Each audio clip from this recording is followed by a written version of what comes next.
Hello साथियों, मैं BL लूणा मेरे यूट्यूब चैनल स्टडी टाइम में आपका हार्दिक स्वागत करता हूं।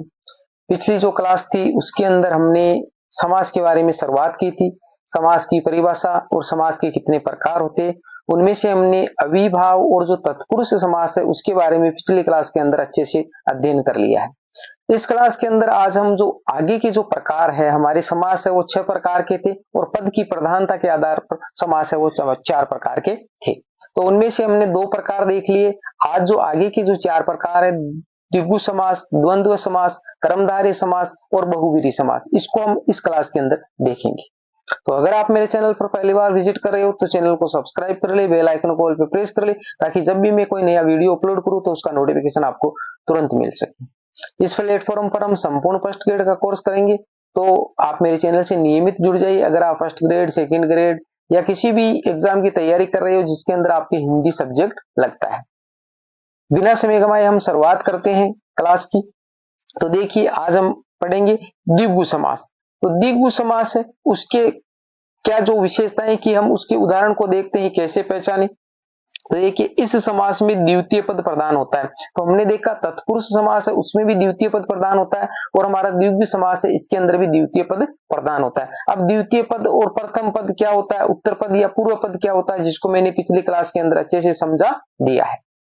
इसका पहला पद संख्यावाची और दूसरा पद संज्ञा होता है। कहने का मतलब इसके अंदर 2 पद होते हैं, एक होता है पूर्व पद और एक होता है उत्तर पद, एक होता है प्रथम पद या एक होता है द्वितीय पद। तो अब जो इसमें जो आगे वाला जो होगा वो संख्यावाची होगा। कहने का मतलब एक संख्या का बोध कराएगा। जो हमारी गिनती होती है 1 2 3 4 5 इस प्रकार, तो उस संख्या का बोध कराएगा। और जो पीछे वाला है वो हमारे को एक संज्ञा का बोध कराएगा, यानी वो एक पीछे संज्ञा होगी। तो पहचान में प्रथम पद संख्यावाची, समस्त पद समूह समाहार का बोध कराएगा, यानी एक समूह का बोध कराएगा। जो पूरा पद है उसको जब हम पढ़ेंगे तो एक समूह की तरह हमें उसका अर्थ पता चलेगा कि उसे एक समूह का हमें बोध करवाएगा।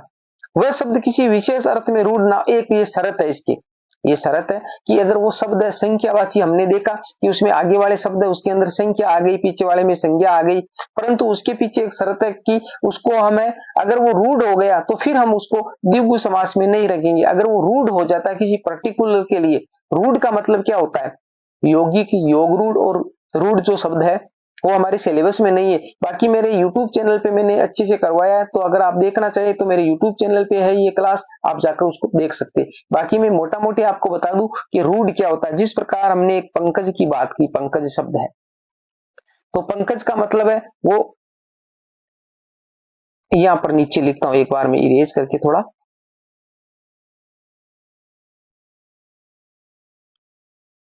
जो हमारा पंकज शब्द है, इस पंकज शब्द के अंदर जो ये पंख होता है, इस पंख का मतलब कीचड़ होता है। पंख का मतलब कीचड़ होता है, ठीक है।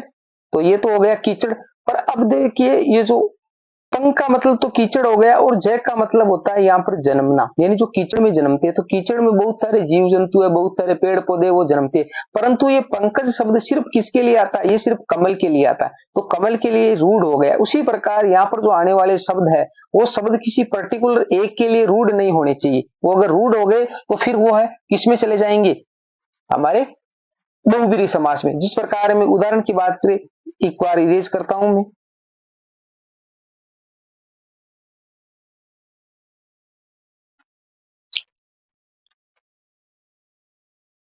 यहां पर हमने लिखा 4 पाई, 4 पाई। तो 4 का मतलब तो 4 हो गया, और पाई का मतलब पेड़ होता है, ठीक है। तो अब देखो 4 यहां पर हमने देखा है, इस नेम में क्या लिख रहा है, प्रथम पद संख्यावाची, तो ये संख्या आ रही है। और समाहार का बोध, यानी समाहार का मतलब समूह है, तो 4 पैरों का समूह है।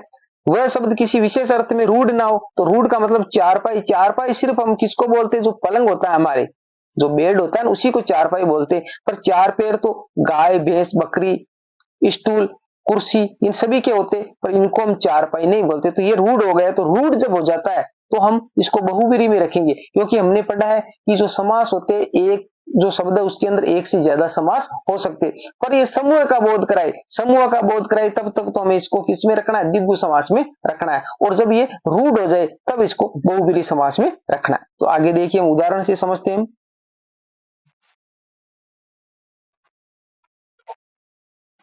नोट, समूह शब्द हमेशा द्विगु समास में आता है, तो समूह जब होगा तब तक द्विगु में आएगा। जैसे हमारे यहाँ पर उदाहरण देखिए, नवरत्न। नवरत्न का मतलब क्या हो गया? 9 रत्नों का समूह है, 9 रत्नों का समूह है।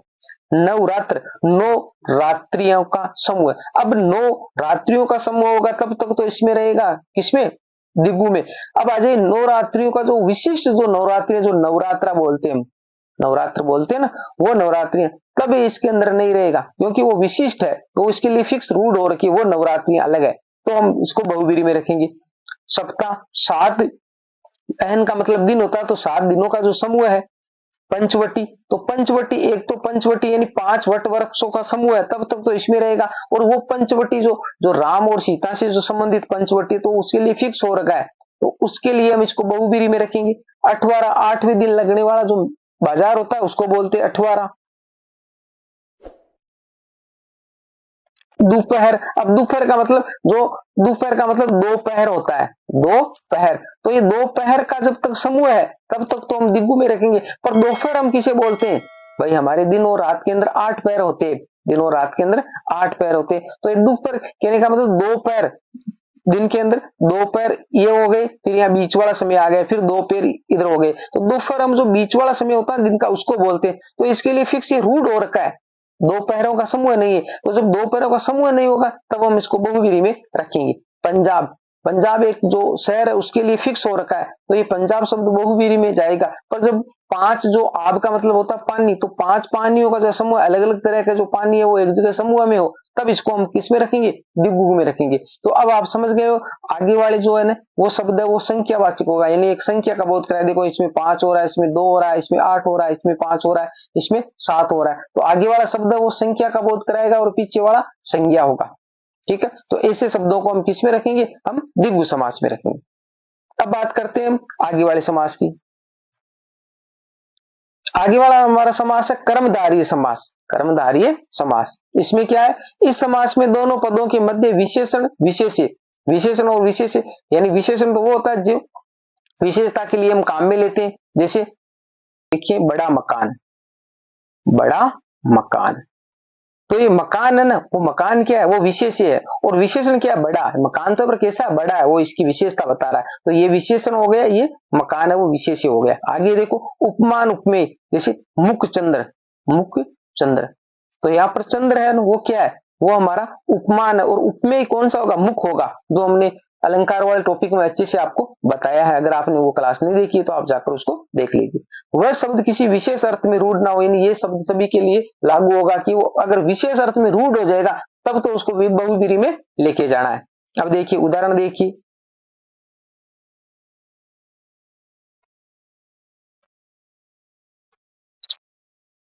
उदाहरण की बात करें तो उदाहरण में लिखा परमाणु, परम है जो अणु, परम है जो अणु, तो उसको परमाणु बोला जाता है। नील कमल, नीला है जो कमल। मंद बुद्धि, मंद है जो बुद्धि। महात्मा, मान है जो आत्मा। इस प्रकार इसके टुकड़े करने आपको आने चाहिए। आगे देखो, नलकूप, नल से बना हुआ है जो कूप, कूप यानी कुआ होता है। उत्तराद, उत्तर है जो आधा, उत्तराद। अब दोनों पद विशेषण हो, दोनों पद विशेषण, विशेषण का काम करे, तो लाल सुर्ख, यानी लाल सुर्ख किसे कहते हैं? कि जो गहरा लाल होता है ना, अत्यंत लाल होता है, उसको कहते हैं लाल सुर्ख। पीला जर्द, जो गहरा पीला होता है। शीतोष्ण, शीत और उष्ण, तो शीत है वो एक अलग ऋतु है, उष्ण एक जो गर्मी वाली ऋतु है, तो दोनों अलग अलग है, दोनों विशेष, यानी शीत ऋतु भी होती है और उष्ण, जो अलग अलग जो मौसम होते हैं उसके हिसाब, तो ठंडा भी है और गर्म भी है, तो शीत यानी ठंडा हो गया, उष्ण यानी गर्म है। कालाश्या, तो गहरा जो काला होता है ना उसको बोलते हैं कालाश्या, तो ये विशेषण का काम कर रही। आगे देखो, इसके बाद में उपमेय उपमान, उपमेय उपमान, चरण कमल, यानी जो चरण है उसको कमल के समान बताया गया। राजीव लोचन, मृगनयन, तो इस प्रकार के जो उदाहरण है वो सारे के सारे किसमें आएंगे? हमारे कर्मधारय समास में आएंगे। तो इसको हम पहचानेंगे कैसे? कि इसके जब हम टुकड़े करेंगे तो हमारे सामने एक ऐसा भाव आएगा, या तो उसमें विशेषण विशेष का जो संबंध होगा, या फिर उसमें उपमेय उपमान का संबंध होगा। तो ये ज्यादा से ज्यादा आप उदाहरण देखोगे तो आपको अच्छे से समझ में आएगा। अब बात करते हैं हम द्वंद्व समास की। द्वंद्व समास, द्वंद्व समास में क्या होगा, दोनों पद प्रधान होंगे, दोनों पद क्या होंगे, प्रधान होंगे, पहले वाला भी प्रधान होगा और दूसरे वाला भी प्रधान होगा। दोनों पदों के मध्य और, तथा, एवं, या, अथवा का लोप। द्वंद्व समास के तीन भेद है, यानी तीन इसके उपभेद किए गए और इसके अंदर बीच में ये विभक्ति आएगी, और, तथा, एवं, या, अथवा। पहला जो इसका भेद किया गया वो किया गया है इतरेतर द्वंद्व समास। इतरेतर का इसके अंदर जो संधि है, कौन सी संधि है आप मेरे को कमेंट करके बताइए। इतर धन इतर, इन दोनों को मिलाएंगे तो शब्द बनता है इतरेतर, और यहाँ पर संधि कौन सी हो रही है आप मेरे को कमेंट करके बताइए। दोनों शब्द पृथक पृथक अस्तित्व युक्त होंगे, कहने का मतलब जो प्रथम पद और द्वितीय पद दो पद आएंगे तो दोनों का अपना खुद का एक अलग अस्तित्व होगा। दोनों पदों के मध्य और तथा एवं का लोप होगा, और आएगा और एवं आएगा। उदाहरण देखिए, उदाहरण है राधा कृष्ण, तो देखो राधा है उसका अलग अस्तित्व है, कृष्ण है उसका अलग अस्तित्व है, और दोनों पद अपने आप में प्रधान है, इसीलिए तो प्रधान है। द्वंद्व माता पिता, तो माता का अलग अस्तित्व है, पिता का अलग अस्तित्व है। तो आप याद रखना, जो अविभाव समास मैंने बताया था वहां पर आपको बताया था पुनरुक्त शब्द, पुनरुक्त शब्द, तो वो पुनरुक्त शब्द है वो अलग थे, पुनरुक्त शब्द है वो क्या थे, अलग थे, तो वो इसके अंदर नहीं आएंगे। वहां पर जैसे धीरे धीरे आ रहा था, दोनों शब्द सेम आ रहे थे, धीरे धीरे, रात रात, दिनों दिन, इस प्रकार, तो वो अलग है। विकल्पक या वैकल्पिक द्वंद्व समास, यानी इसमें अंदर हमारे को एक विकल्प दिया जाएगा, दोनों के मध्य मध्य क्या होगा, या अथवा का लोप किया जाएगा। दोनों परस्पर विपर्याय या विलोम होगा, यानी देखो ये विपर्याय विलोम शब्द है, उसको विपर्याय भी कहा जाता है, तो यहाँ पर पर्यायवाची शब्द नहीं है, ये पर्याय का मतलब पर्यायवाची, तो विलोम का मतलब होता है पर्याय, तो इसमें विलोम शब्द आएंगे। आगे देखो, विलोम शब्द की बात करें, देखो पाप पुण्य, तो पाप का विलोम शब्द पुण्य होता है। नफा नुकसान, रात दिन, लाभ हानि, और दोनों का अलग अलग अपना अस्तित्व है, ऐसे उदाहरण आएंगे। अब आगे है समाहार द्वंद्व समास, समाहार द्वंद्व समास तीसरा जो प्रकार है, ऐसे शब्द जो स्वयं के साथ स्वयं से जुड़ी अन्य वस्तुओं के समूह का बोध कराते, यानी खुद तो है ये, उसके साथ में जब उन शब्द को पढ़ेंगे तो हमारे को इसमें एहसास होगा कि उसके साथ में कुछ चीजें और भी जुड़ी हुई है। उदाहरण से समझेंगे हम इसको, विग्रह करते समय आदि या इत्यादि का प्रयोग करना है। उदाहरण देखिए, हमारे सामने उदाहरण है हाथ पैर बचाकर काम करो, तो हाथ पैर आदि, अब जिस शरीर के जो पूरे अंग है तो ये कह रहा हाथ पैर बचा के काम करो, तो इसके अंदर हाथ पैरों के साथ में सर है, पेट है, और भी जो अंग है शरीर के उनको भी बचाते हुए काम करना। कपड़ा लता बांध लो, कपड़ा लता कहीं घूमने के लिए जाते हैं तो कपड़ा लता के साथ में जो तेल साबुन कंघा जो चीजें और भी होती है वो भी साथ में जुड़ी हुई होती है। शिवरात्रि को शिव की मूर्ति पर फल फूल चढ़ाए, तो फल फूल के साथ में और भी मेवा मिष्ठान और भी जो चीजें होती है वो भी चढ़ाई गई। तो इस प्रकार के जो समूह का समाहार का मतलब कुछ चीजें वो एक जगह इकट्ठी करके उन शब्दों को जब हम पढ़ेंगे तो ऐसे जो वाक्य देखकर पूछेंगे, ऐसे उदाहरण है वो वाक्य देखकर पूछेंगे। चाय वाय सार्थक निरर्थक शब्द हो गए, चाय का तो अस्तित्व होता है पर वाय का मतलब क्या होता है, पानी वानी, तो पानी के साथ में आप किसी को बोलते हैं ना चाय वाय पी लो, तो वाय का क्या मतलब है, पानी वानी पी लो तो वानी। अड़ोसी पड़ोसी, तो पड़ोसी का तो मतलब है, अड़ोसी का क्या मतलब हुआ। तो इस प्रकार के शब्द इसके अंदर आएंगे। आगे जो 6 नंबर जो हमारा लास्ट समास का प्रकार है बहुब्रीहि समास। इस समास में अन्य पद प्रदान होता है, कहने का मतलब है तो प्रथम पद प्रदान होता है और ना ही द्वितीय पद प्रदान होता है, इसके अंदर अन्य पद है वो प्रदान होता है। अब वो अन्य पद कौन सा होता है वो देखिए, उदाहरण देखिए, त्रिनेत्र, त्रिनेत्र का मतलब 3 नेत्र है जिसके, अब 3 नेत्र जिसके होती है तो जिसके 3 नेत्र होते हैं उसको हम क्या गणेश शिव बोल सकते, नहीं बोल सकते, तो ये शिव के लिए रूढ़ हो रखा है। त्रिनेत्र किसको बोला जाता है, शिव को बोला जाता है, तो शिव के लिए रूढ़ हो चुका है। बाकी 3 नेत्र अगर किसी दूसरे के होते तो उसको हम शिव नहीं कह सकते। लंबोदर, लंबोदर का मतलब लंबा है उधर जिसका, तो ये गणेश के लिए रूढ़ हो रखा है, जो भगवान गणेश है उसके लिए रूढ़ हो रखा है। बाकी आजकल तो ज्यादातर जो व्यक्तियों के पेट है वो लंबे ही है, तो उनको सभी को गणेश थोड़ी बोल सकते, नहीं बोल सकते। गजानन, गज धन आनन, यानी गज जैसा आनन है यानी मुख है जिसका, तो उसको हम बोलते हैं तो वो क्या है, गणेश है, गणेश के लिए ये रूढ़ हो रखा है। वक्र तुंड, वक्र है तुंड जिसका, तो इसको भी क्या है, गणेश बोला जाता है। शाखा मर्ग, शाखाओं का मर्ग है जो, मर्ग यानी जानवर होता है, तो शाखाओं का जो जानवर कौन है, बंदर है, तो ये बंदर के लिए फिक्स होता है। बाकी तो शाखाओं पर तो बहुत सारे जानवर रहते हैं पर उनके लिए नहीं है। तो जो सारे शब्द जो रूढ़ है वो इसके अंदर आएंगे बहुब्रीहि में। आगे का उदाहरण देखो, मंदोदरी, मंद है उदर जिसका, मंद का मतलब कम और उदर का मतलब पेट, जिसका छोटा पेट है, तो मंदोदरी है। और रावण की जो पत्नी है इसके लिए रूढ़ हो रखा है, रावण की जो पत्नी है ना उसके लिए रूढ़ हो रखा है, सभी को मंदोदरी नहीं कह सकते। चक्षु सर्वा, चक्षुओं से जो सुनता है, तो सांप है, इस सांप के लिए फिक्स हो रखा है। तो ये जो सारे शब्द है जो रूढ़ हो रखे वो सारे शब्द बहुब्रीहि समाज के अंदर जाएंगे। इसके अंदर तीसरा ही अर्थ निकलता है, यानी जो शब्द होता है उस शब्द से अलग एक अर्थ निकलता है, इसलिए ये बहुब्रीहि समास में काउंट होती है। तो हमने अविभाव समास, तत्पुरुष समास, द्वंद्व समास, द्विगु समास, कर्मधारय समास और बहुब्रीहि समास, 6 प्रकार के जो समास थे उसको मैंने अच्छे से समझा दिया है।